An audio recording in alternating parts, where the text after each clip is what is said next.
Aksioni Krishtlindje solli edhe këtë vit më shumë se 3.000 dhurata për fëmijët e zonave malore të Mokrës, Librazhdit dhe Prenjasit, fal mbështetjes së vullnetarëve nga Gjermania dhe Shqipëria.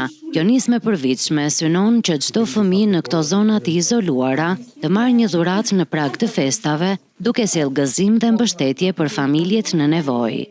Çdo vit ngërmullojnë pako të ndryshme nga Gjermania dhe shpërndajnë tek fëmijët me probleme të ndryshme, duke filluar në drejtim të shkollës, ku mungojnë disa gjëra elementare.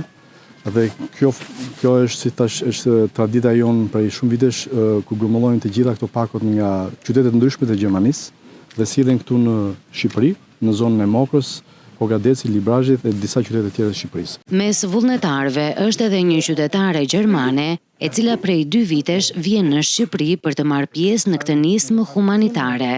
Njoh miq gjerman dhe shqiptar që prej 20 vitesh ndihmojnë Shqipërinë. Më pëlqeu ideja për të ndihmuar njerëzit këtu. Shqipëria ka kaluar periudha të vështira dhe unë dua të kontribuoj.